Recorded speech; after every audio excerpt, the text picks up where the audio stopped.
Titanic जहाज की कहानी भाग 1। 1907 में ब्रिटेन की प्रसिद्ध ship company white star line ने तय किया कि वो ऐसा जहाज बनाएगी जो आज तक दुनिया ने न देखा हो। सबसे बड़ा, सबसे तेज, सबसे सुरक्षित और सबसे शानदार इस जहाज को बनाया गया आयरलैंड के बेलफास्ट शहर में हार्लिन वुल्फ शिपयार्ड में। दिन रात काम करते रहे। लोहे की प्लेटें, विशाल इंजन, धुएं उगलती चिमनियां और भीतर छिपा विलासिता का संसार। डूब न सकने वाला जहाज। टाइटैनिक के बारे में दावा किया गया कि ये अनसिंकेबल, डूब न सकने वाला, क्योंकि इसमें थे 16 वाटरटाइट कंपार्टमेंट, यानी अगर जहाज का एक हिस्सा टूट भी जाए तो बाकी जहाज तैरता रहेगा। अखबारों ने लिखा, God himself could not sink this ship. भगवान भी इस जहाज को नहीं डुबो सकते। यहीं से कहानी में घमंड शामिल हो गया। शाही महल जैसा जहाज। टाइटैनिक कोई आम जहाज नहीं था, वो समुद्र पर तैरता हुआ महल था। फर्स्ट क्लास में था। संगमरमर की सीढ़ियां, क्रिस्टल झूमर, शानदार dining hall, swimming pool, gym और लाइब्रेरी। सेकंड क्लास भी किसी होटल से कम नहीं था। लेकिन थर्ड क्लास वही थे, गरीब, मजदूर, नए सपनों के साथ अमेरिका जा रहे लोग। टाइटैनिक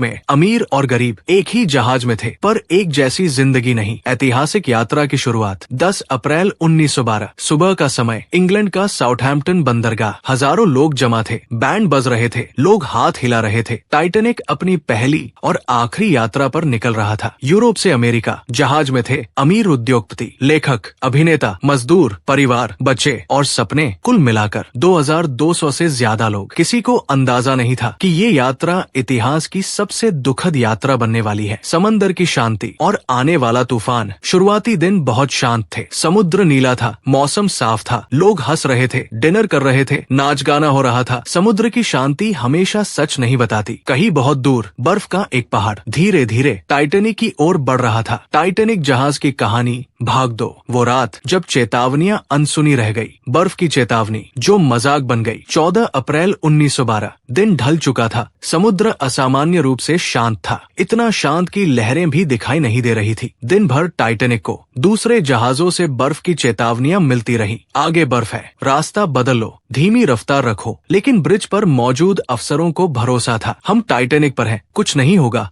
रफ्तार कम नहीं की गई। जहाज लगभग पूरी गति से आगे बढ़ता रहा। रेडियो रूम की एक भूल। टाइटैनिक का वायरलेस रूम दिन रात संदेश भेजने में व्यस्त था। यात्री अपने परिवारों को अमेरिका में पहुंचने की खुशखबरी भेज रहे थे। इसी भीड़ में कुछ बर्फ की चेतावनियां देर से पहुंची और कुछ पूरी तरह नजरअंदाज हो गई। एक रेडियो ऑपरेटर ने झुंझलाकर कहा, चुप रहो, मैं यात्रियों का मैसेज भेज रहा हूँ।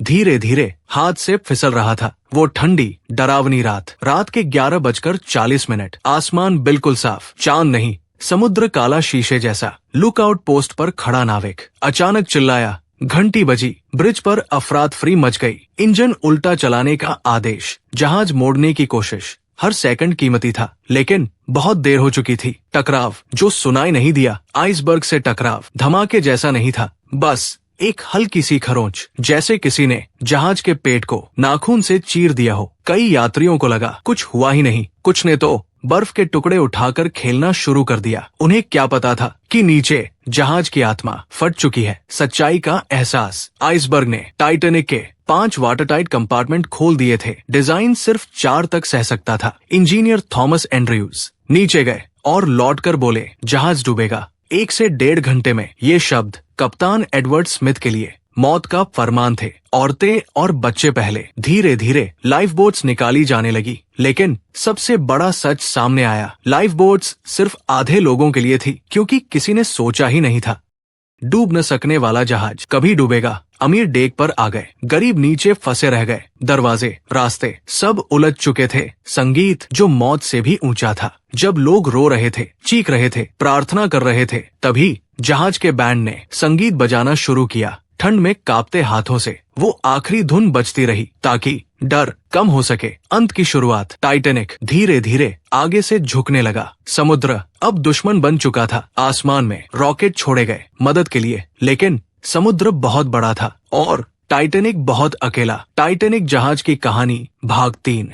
जिसने दुनिया बदल दी। जहाज का आखिरी झुकाव रात के लगभग 2 बजे। टाइटैनिक अब आधा पानी में डूब चुका था। डेक पर खड़े लोग आसमान की ओर देख रहे थे, जैसे मदद कहीं से उतर आएगी, लेकिन समुद्र बेरहम था। जहाज का अगला हिस्सा पूरी तरह पानी में समा गया। पिछला हिस्सा धीरे धीरे ऊपर उठने लगा, जैसे कोई विशाल दैत्य आखिरी सांस ले रहा हो। वो पल जब टाइटैनिक टूट गया, अचानक एक भयानक आवाज गूंजी, लोहे की चीख, धातु के फटने की आवाज। टाइटैनिक 2 हिस्सों में टूट गया। लोग हवा में उछले, कुछ सीधे बर्फीले पानी में जा गिरे, और फिर जहाज का पिछला हिस्सा भी सीधा खड़ा होकर समुद्र की गहराई में समा गया। समय था 2:20, 15 अप्रैल 1912। दुनिया का सबसे बड़ा जहाज अब समुद्र के तल में था। बर्फीला पानी और चीखें। अटलांटिक का पानी लगभग -2 डिग्री सेल्सियस था। जो लोग पानी में गिरे, उनके शरीर कुछ ही मिनटों में सुन्न हो गए। चीखें, रोना, बचाओ, हर तरफ आवाजें थी, लेकिन लाइफ बोट्स में बैठे लोग डर के मारे वापस नहीं लौटे। कुछ ही देर में चीखें धीरे धीरे खामोशी में बदल गई। कुल लगभग 2200 लोग जहाज पर थे। उनमें से करीब 1500 से ज्यादा लोग मारे गए, ज्यादातर तीसरे दर्जे गरीब के यात्री, कई बहादुर क्रू सदस्य और वो संगीतकार जिन्होंने आखिरी सांस तक धुन बजाई। लगभग 700 लोग बचे। कारपैथिया का आगमन। सुबह होने लगी थी। आसमान हल्का नीला हो रहा था। तभी एक जहाज दिखाई दिया, RMS कारपाथिया। उसने बची हुई लाइफ बोट्स को उठाया। ठंड से कांपते, रोते हुए, टूटे हुए लोग अब बच चुके थे, लेकिन उनकी आंखों में हमेशा के लिए उस रात का अंधेरा बस गया। दुनिया पर असर। टाइटैनिक की त्रासदी के बाद समुद्री सुरक्षा नियम बदले गए। हर जहाज में पर्याप्त लाइफ बोट अनिवार्य हुई। 24 घंटे रेडियो निगरानी लागू हुई। अंतर्राष्ट्रीय आइस पेट्रोल शुरू किया गया। घमंड, विज्ञान और प्रकृति के बीच की लड़ाई में प्रकृति जीत गई। एक सबक, टाइटैनिक सिर्फ एक जहाज नहीं था, वो इंसान के अहंकार का प्रतीक था। उस रात समुद्र ने सिखाया, इंसान कितना भी बड़ा क्यों न हो जाए, प्रकृति से बड़ा नहीं हो सकता।